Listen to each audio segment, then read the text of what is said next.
Você acredita em milagres? Eu acredito em milagres. Quem não acredita em milagres? Tantos milagres que aconteceram no passado, mas que acontecem cada dia da nossa vida. E não vê aquele que é cego, aquele que não acredita, aquele que não quer enxergar os milagres, as maravilhas que Deus faz conosco. Todo dia nós falamos, 3 vezes ao dia, nós falamos na Amidah, no Shemona Esrei, bem na parte do Modim Anachnu Lach, que nós agradecemos a Deus. E nós falamos ali, Val Nisecha v'Niflotecha shebechol yom imanu erev avoker v'tzarayim. Nós agradecemos a Deus pelos milagres, pelas maravilhas que acontecem todo dia e toda noite conosco. Sempre acontecem milagres. A nossa vida é um milagre. Mas Deus traz amostras grátis de como que milagres acontecem de uma forma visível, de uma forma revelada. E às vezes você tem que dar uma esfregada nos olhos se você ainda não percebeu que Deus existe e que milagres acontecem. E Deus nos mostrou, nesse final de semana, mais uma amostra grátis, como que Deus existe, como que Ele ama o nosso povo, como que Ele ama, na verdade, todo ser humano. E como que milagres acontecem. Olha só o milagre que aconteceu nesses últimos dias. Todos estão sabendo que o presidente do Irã, Iyamah Shemo, Ibrahim Raisi, e a sua delegação, que inclui o ministro das Relações dos Exteriores, eles passaram por um acidente de helicóptero, o helicóptero caiu e eles morreram. É interessante, tinham 3 helicópteros, e toda a delegação, o presidente do Irã morreu. E demorou horas e horas e horas para encontrar, mas aqui são outros detalhes. Quem era esse Raisi? Raisi era conhecido como o carniceiro, o assassino de Teherã. Ele foi responsável pelo decreto de morte de mais de 4.000 pessoas, 4.000 presos políticos opositores do regime do Irã. Raisi era um tirano, um perverso. E de repente o helicóptero dele caiu, ele morreu. Uma coincidência. Ok, essa é a primeira coincidência, que não existe coincidências, esse é o primeiro grande milagre. Segunda coisa, nós temos aqui um judeu iraniano, que tem muitos judeus iranianos que ainda moram lá, que ele tinha uma ordem de ser morto, de ser enforcado. Por quê? Porque ele estava na academia, vieram alguns muçulmanos para matar ele, ele tirou o facão do cara e conseguiu ser autodefesa e matou outro cara. Então ele foi acusado de estar matando muçulmanos. E ele é judeu. Então tinha a data da execução dele, da morte dele, que seria nesse Shabat, nesse sábado. O mundo inteiro judaico estava em alvoroço fazendo o que podia para ser feito para salvar a vida dele. Milhares de teilim, de salmos, de rezas e de lágrimas foram derramadas para que ele fosse salvo. Todas as questões políticas e financeiras foram oferecidas e nada adiantou. A data original da execução dele era no Shabat. Mas, milagrosamente, depois de tantas rezas, a data foi postergada para segunda-feira. Então era para ser nesse sábado, foi postergado para segunda-feira. Por coincidência, vamos chamar isso aqui de coincidências milagres de Deus, coincidências divinas, Domingo de manhã, o presidente do Irã, o Raisi, e o ministro dos Negócios Estrangeiros vão para o Azerbaijão para uma cerimônia lá para inaugurar um lago e etc. E daí ele está no helicóptero, de repente o helicóptero dele ficou desorientado e acabou morrendo. O que acontece aqui? Ele é o que tem a caneta na mão para dar a ordem da execução, da morte daquele judeu. E agora ele morreu. E o que vai ser daquele judeu? Com certeza não vai ser enforcado, não foi ontem, nem amanhã e nem depois de amanhã. Então aqui nós vemos algo incrível. O mundo inteiro judaico está rezando por uma pessoa que eu nunca vi, nunca vou encontrar na minha vida. Isso já é uma lição da união que existe entre o nosso povo. Um judeu que está no Irã, que vai ser morto. E eu com isso não conheço, nunca vou ver o cara. Mas pessoas chorando e rezando e implorando para salvar a vida dele. Pessoas nos Estados Unidos dispostos a gastar milhões e milhões de dólares para subornar a família para isentarem a morte do cara. E o que acontece na prática? Ele foi salvo. A pessoa que assinaria foi assassinado, foi morto. E agora o cara morreu e ele foi salvo. Isso nos lembra aquela história de Purim, que foi exatamente no Irã, com o presidente ou com o primeiro-ministro de Irã. Quem que era lá? Haman Arashá. O que o Haman ele queria? Matar Mordecai, um judeu, e na verdade matar todos os judeus. E ele construiu uma forca para enforcar aquele um judeu. E o que aconteceu no final? Aquele Haman foi enforcado na própria forca que ele criou para aquele judeu.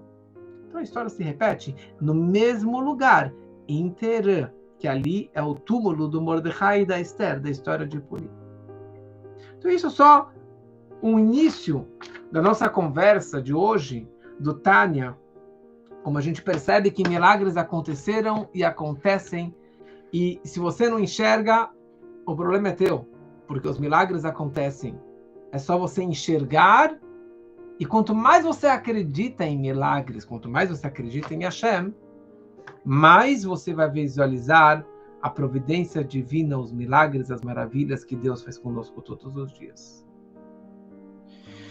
Estamos aqui no Tânia, no Shara Yichud Vemuná, no portal da fé e da unicidade de Deus, que seria o capítulo 5, e no GPS para a alma estamos começando hoje o capítulo 38.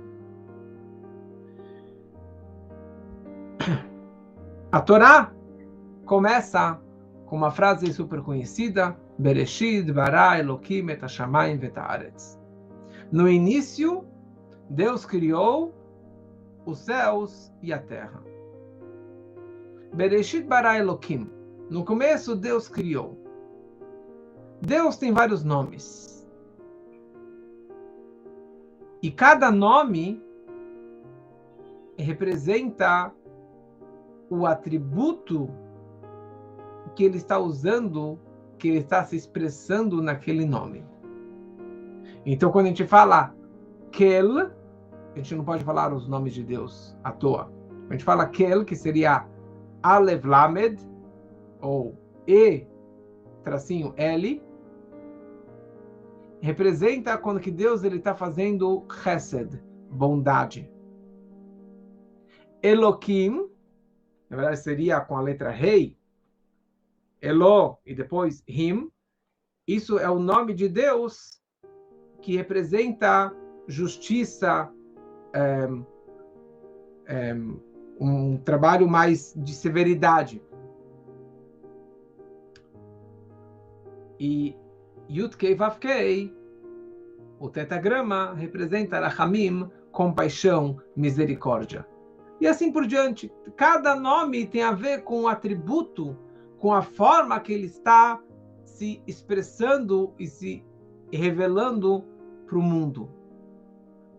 E você vê que Deus ele criou o mundo, Bereshit bara Elokim.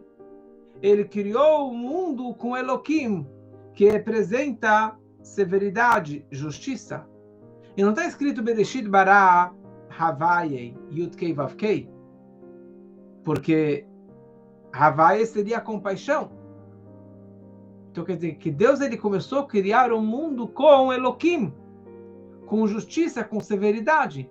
Sabe por quê? Explica aos nossos sábios. Porque no início, Deus ele falou, eu vou criar um mundo só com justiça, com severidade, com din. Mas quando ele percebeu, isso ainda na teoria, no pensamento dele, ele percebeu que o mundo não iria aguentar, o mundo não iria existir se fosse só justiça e severidade e condensação e limitação, e daí seria só castigo, não ia ter nada, não seria por merecimento, então ninguém no mundo não ia existir. Então o que Deus ele fez? Ele juntou com o atributo de justiça o atributo de compaixão. Rahamim. Rahamim vem junto com Din. E por isso que na sequência, no capítulo 2, na Torá, no Gênesis, está escrito Beyom Asot Havaye Elokim Eretz Veshamayim. No dia que fez Havaye, Yudkei Vavkei, o tetagrama, Elokim fez os céus e a terra. Primeiro está escrito Havaye, e depois está escrito Elokim. Primeiro o nome de Deus que representa a compaixão, e depois o nome de Deus que representa a justiça, a severidade. Quer dizer que essa que é a ideia. No começo está escrito só Elokim, Bereshit bara Elokim, porque ele queria criar um mundo só com justiça. Mas quando ele percebeu que o mundo não iria aguentar, o que ele fez? Ele acabou, na verdade, colocando também a compaixão, mas a compaixão vem antes da justiça e da severidade. Por isso é escrito Havaye Elokim, primeiro Yudkei Vavkei, depois o Elokim, que representa justiça. Quer dizer, aqui na verdade, Deus, ele é a essência da bondade. E ele desejaria fazer a bondade de graça para todo mundo. Então, por que o primeiro pensamento de Deus foi Elokim? Foi justiça, foi severidade, foi condensação, foi limitação. Quer dizer que ele iria olho por olho, dente por dente, cada erro, cada pecado, cada transgressão, na hora a pessoa ela é punida, ela é castigada, ela é morta e assim por diante. Explica o Alter Rebbe aqui no Tânia, que aqui não representa uma justiça com o ser humano. E sim, naquilo que ele estava falando antes. Que falamos antes no capítulo anterior, na última aula, etc. Chesed, bondade divina, representa luz. Gevurah, condensação ou limitação, representa os recipientes. Você tem um copo com água. A água é o Chesed, por isso que a água é comparada com Chesed, com bondade, porque sempre está fluindo mais água e é transparente. E o copo, o que ele está fazendo com a água? Ele está limitando, ele está segurando a água. Não é uma maldade, não é severidade, não é justiça, é uma limitação. Se não tivesse o copo, você não ia conseguir beber a água. Então, a Chesed representa a luz.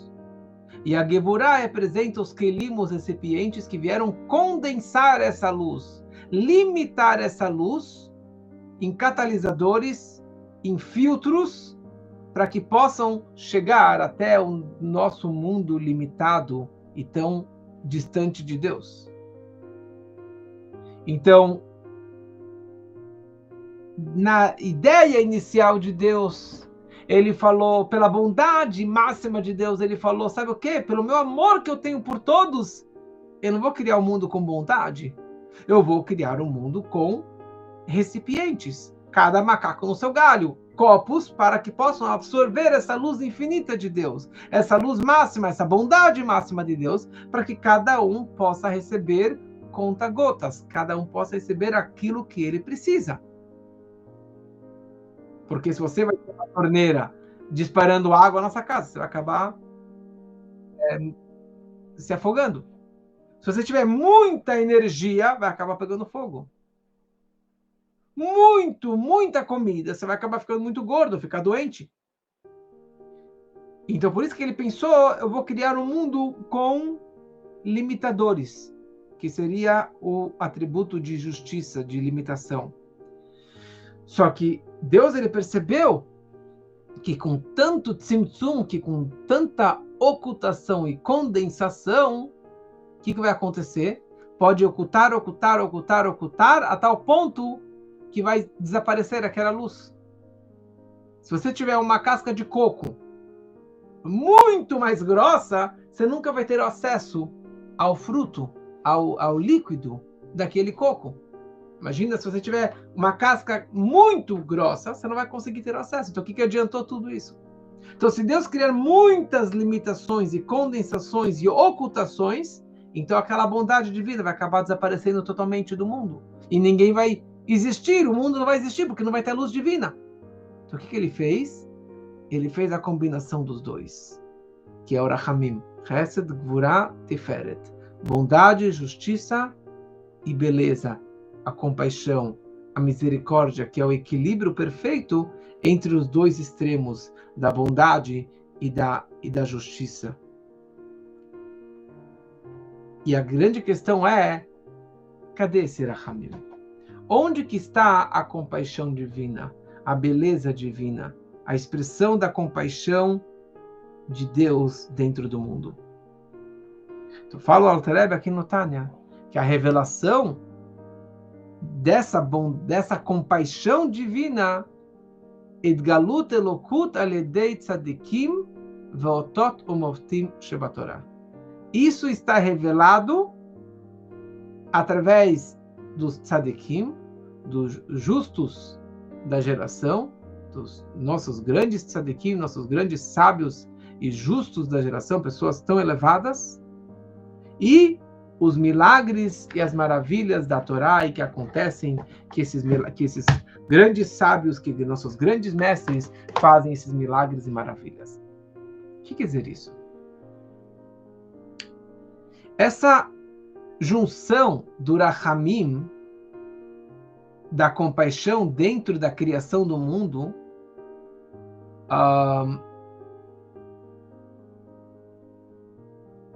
porque se o mundo foi criado com ocultação e limitação, então o mundo é muito escuro. Esse é o nosso mundo, um mundo totalmente escuro.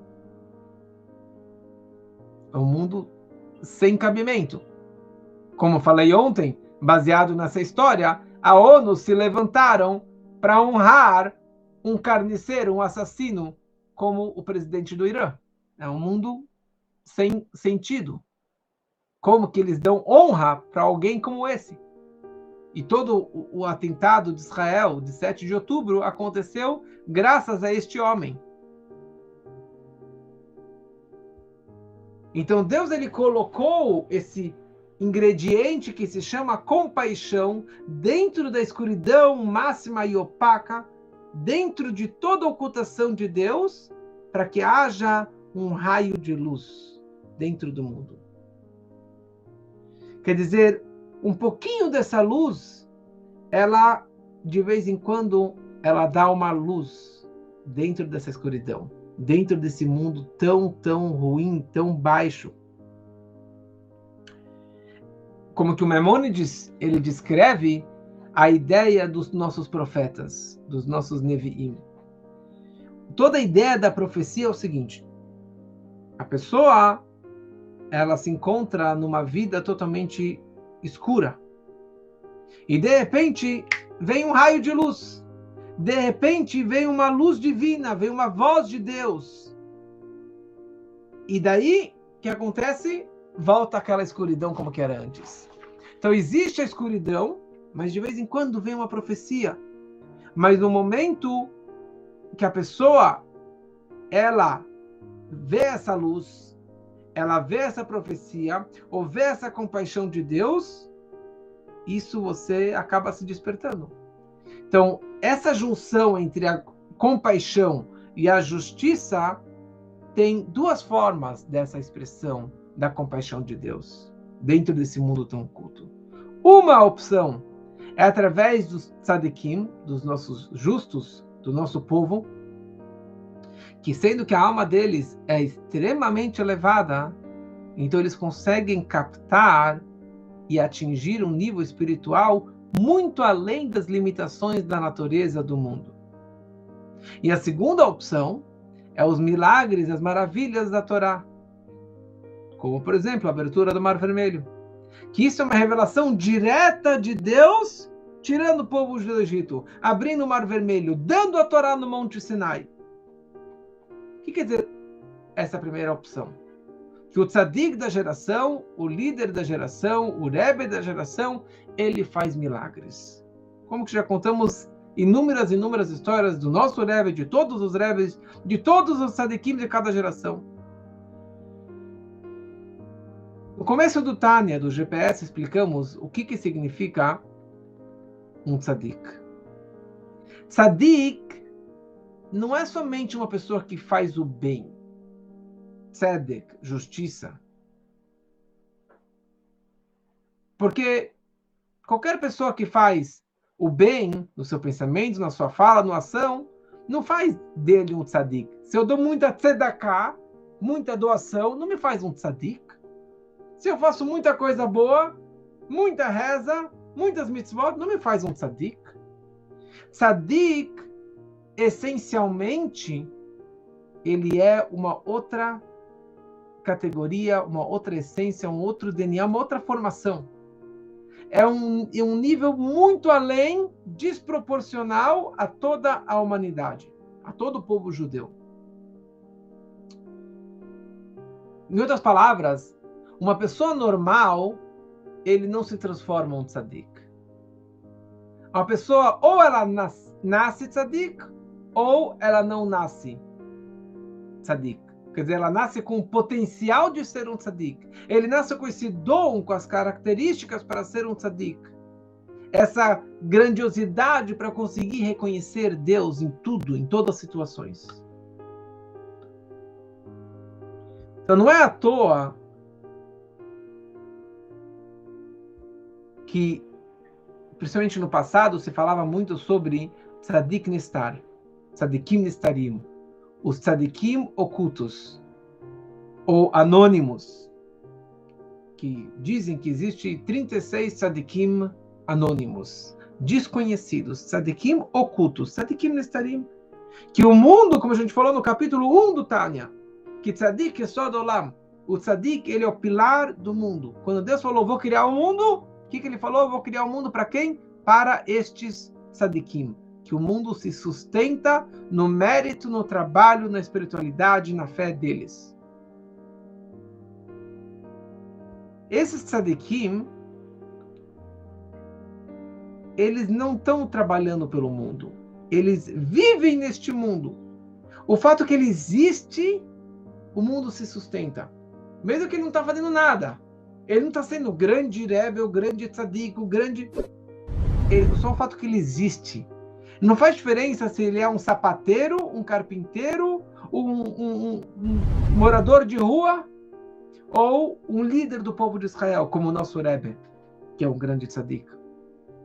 Um tzadik nistar, ele pode se esconder no buraco, ele pode estar fazendo um trabalho desprezível, ou ele pode ser um líder de Israel. Mas o fato que ele é um tzadik, ele é sempre oculto, não é revelado. E não tem nada a ver com o trabalho que ele está fazendo pelo mundo, pela atuação do mundo. O que importa para o mundo é o fato que ele existe. O fato que ele faz, isso aqui é um extra, é um bônus. Mas o simples fato que ele existe, que ele está aqui, ele está trazendo Deus dentro do mundo. O mérito dele traz a presença e revelação de Deus dentro do mundo. Que essa que é a ideia da junção do Rahamim com o Din, da compaixão de Deus com a ocultação de Deus dentro do mundo. E é através disso que o mundo se sustenta. Então essa que é a ideia dos milagres, das maravilhas que os tzadikim eles fazem e que a Torá também faz milagres e maravilhas, como contamos histórias também da Torá e etc. Vamos entender isso aqui um pouquinho melhor. Então, a Alter Rebbe explica para a gente aqui no Tânia um conceito que começamos a falar na última aula, um conceito que é chamado de Yesh Me'ain, algo a partir do nada, ex nihilo. Deus criou e antes não existia nada, era torro, não existia absolutamente nada. Quando um objeto está no chão, está no plano, quando uma pedra ela está na terra, a natureza dela é estar aqui embaixo, a lei da gravidade. Não precisa nenhum esforço para que essa pedra esteja aqui embaixo, porque ela tem essa atração de ficar na planície. Agora, quando eu pego esse objeto, pego essa pedra, qualquer coisa que seja, e eu jogo para cima, e ela está voando contra a sua natureza de estar embaixo. Então, enquanto que ela está voando para cima, isso é um hidush, é uma novidade. Está indo contra a lei da gravidade, contra a sua natureza. Ela deveria estar parada embaixo, e eu estou agora forçando que ela voe para cima. Então, já que isso é uma novidade contra a sua natureza, então isso não vai durar muito tempo. Enquanto que a minha força está carregando esse objeto para cima, o objeto está voando. No momento que a minha força acabou, automaticamente o objeto, a pedra, ela volta para baixo.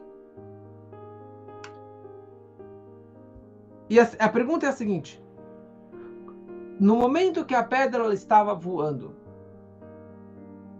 será que a natureza dela mudou? Será que a natureza nesse momento virou uma pedra voadora? E ela deixou de ter a lei da gravidade de ficar na Terra? É óbvio que não. A natureza dela continua sendo a mesma, de ficar embaixo. Então, como que ela está voando? Muito simples.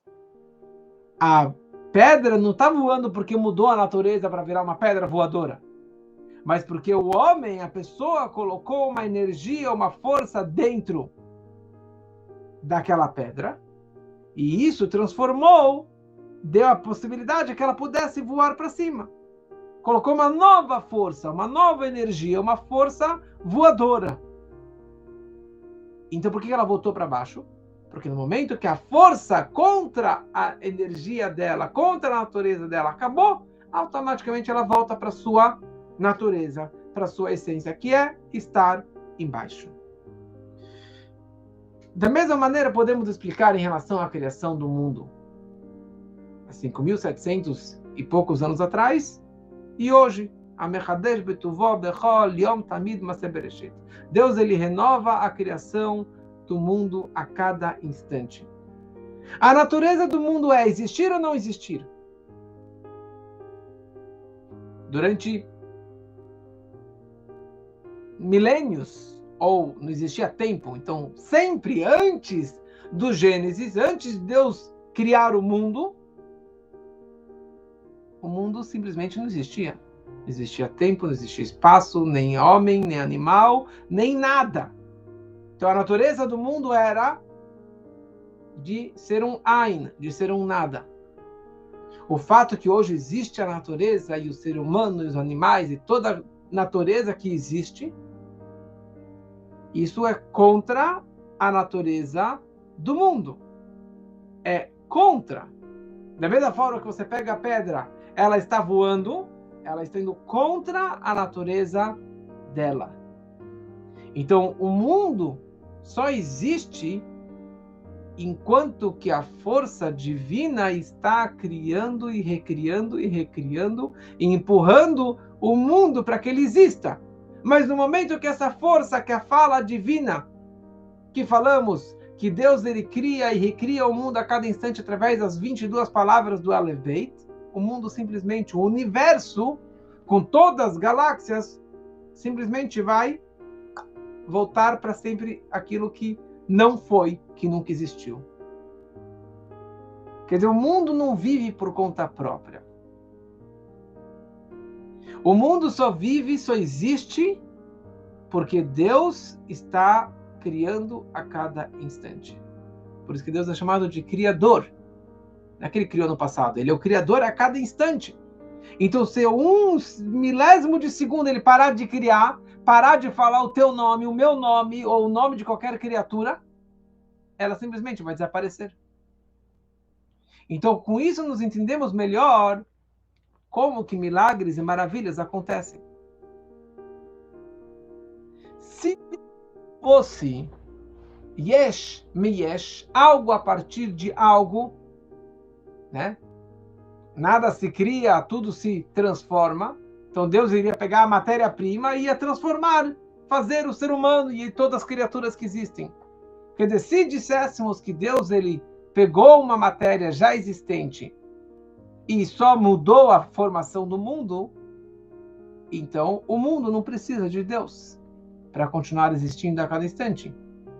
Então seria impossível entendermos como milagres acontecem, como maravilhas acontecem, como coisas maravilhosas acontecem totalmente contra a lógica. Porque se Deus ele é tão distante do mundo, ele só brincou de Lego, ele só brincou com algumas pecinhas no mundo, mas ele não fez nada, então como que ele consegue quebrar o mundo que ele próprio criou? Que ele mudou? Ele está quebrando o mundo. Cada vez que ele vai ter que abrir o Mar Vermelho ou fazer o presidente do Irã morrer, ele vai ter que fazer uma coisa contra a natureza. Então seria muito difícil de acreditarmos em Deus, em milagres e maravilhas. Mas no momento que eu entendo, e meu pilar é você acreditar que Deus ele é o Criador, ex nihilo, algo a partir do nada, yesh me'ayin, e Deus ele criou e continua criando e fazendo existir cada ponto e vírgula do mundo, a cada instante, novamente, constantemente. Então, ele não tem problema nenhum em mudar os caminhos da natureza, de fazer um milagre. Porque se ele simplesmente falar, olha, o vento vai para a direita, vai para cá, vai para lá, e de repente o helicóptero vai cair, então assim que ele decidiu. Se Deus decidiu que o mar vai se abrir, o mar vai se abrir. Se Deus decidir que vai cair as 10 pragas, então vai cair as 10 pragas. Ele não está quebrando a natureza, é ele que criou a natureza. Então ele que está falando a cada momento as 22 letras, e fazendo existir, fazendo criar a cada instante tudo. Então para ele fazer um milagre não é nada contra a natureza, não é nenhum esforço a mais para ele. É normal. E com isso entendemos como que milagres acontecem. E principalmente para aqueles que estão conectados com Deus. Principalmente aqueles que acreditam, principalmente para o povo de Israel, principalmente para os tzadikim, principalmente aqueles que estão conectados telepaticamente, emocionalmente, com fé, com a Torá, com as mitzvot. Os milagres acontecem de uma forma visível e revelada. Milagres acontecem com todos. Mas quanto mais você acredita e medita nisso e vive com isso, mais você vai visualizar a providência de vida a cada instante da sua vida. Então, com isso, nos entendemos o que aconteceu nesse fim de semana. O mundo inteiro estava rezando por aquele judeu para que não fosse morto lá no Irã. E de repente, postergaram para a segunda, e de repente lá o cara morreu, então foi postergado a morte dele. Esse que é o poder das nossas rezas. O poder da nossa reza no nosso Sidur, ler os Salmos, ler o Teilim, as palavras da Torá, as palavras da Tefilá, as palavras do nosso Tanakh, do nosso Talmud, de qualquer palavra de Torá, e principalmente as palavras dos Salmos, das nossas rezas, elas são inexplicáveis. Por quê? Qual o poder? Por que se eu fiz Salmos, então vou salvar a vida do judeu lá no Irã que deveria ser enforcado? Sim. Se eu leio os Salmos aqui, eu estou ajudando meus irmãos lá que estão matando os terroristas lá na faixa de Gaza. Eu estou ajudando meus irmãos em qualquer lugar do mundo. Ou alguém que está doente nos Estados Unidos, eu aqui rezando eu consigo salvar a vida dele. E nós tivemos aqui uma amostra grátis nesse fim de semana. Por que isso acontece? Como que isso acontece? Porque Deus criou e cria o mundo a cada instante através das 22 letras do Aleph Beit. E quando que eu estou lendo Salmos, Torá, Teilim, qualquer parte da nossa Torá, melhor ainda no hebraico, estou usando as letras do Aleph Beit, são as mesmas letras que Deus está criando, eu estou balbuciando essas letras. Então, cada letra que sai da minha boca tem uma influência direta no mundo, na criação do mundo, de uma forma positiva ou negativa. Então, os cabalistas, agora estamos comemorando o Lag BaOmer, Rabbi Shimon Bar Yochai, que eles reconheciam os segredos das letras.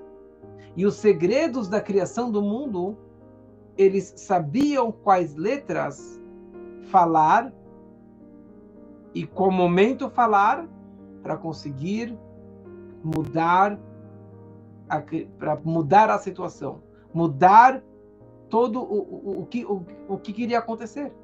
A pessoa estava morrendo, o Rebbe deu uma brachá, falou uma reza e aquela pessoa ela foi salva. Não tinha nenhuma forma daquela pessoa conseguir engravidar, o Rebbe deu uma brachá, falou umas palavras e isso ela conseguiu engravidar. Não tinha dinheiro, fez uma brachá, falou umas palavras e conseguiu salvar aquela pessoa e deu dinheiro para ele. Quer dizer, isso são os grandes rebes, os grandes cabalistas. Mas eu não sou ser cabalista, eu não sou cabalista, eu não sou tzadik, não sou nada.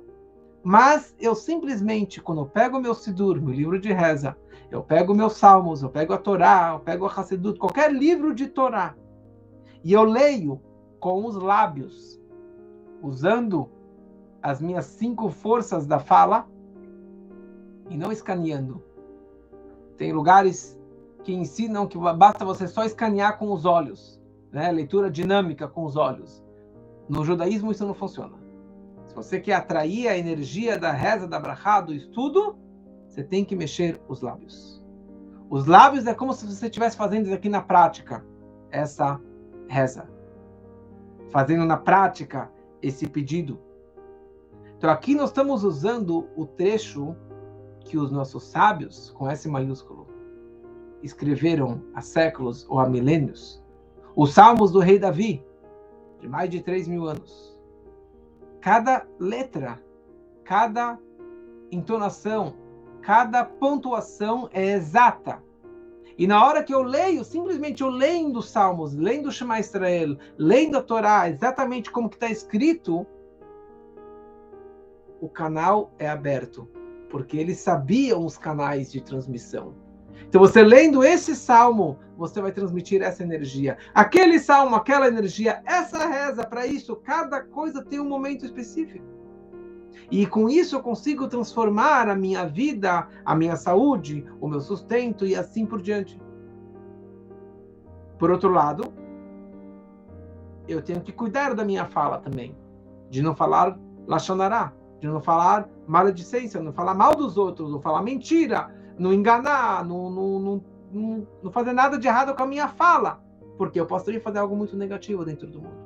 Então aqui nós vemos o poder das nossas falas, o poder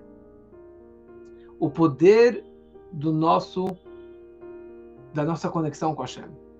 Então nós podemos fazer milagres. Sim. Quanto mais você acreditar, mais você vai visualizar e mais você vai se conectar com Hashem. Que a gente possa realmente aproveitar essa nossa conexão, os nossos dons, cada um da sua forma, mas isso é extremamente importante e com isso vamos trazer milagres e milagres e maravilhas para a nossa vida. Boa noite para todos.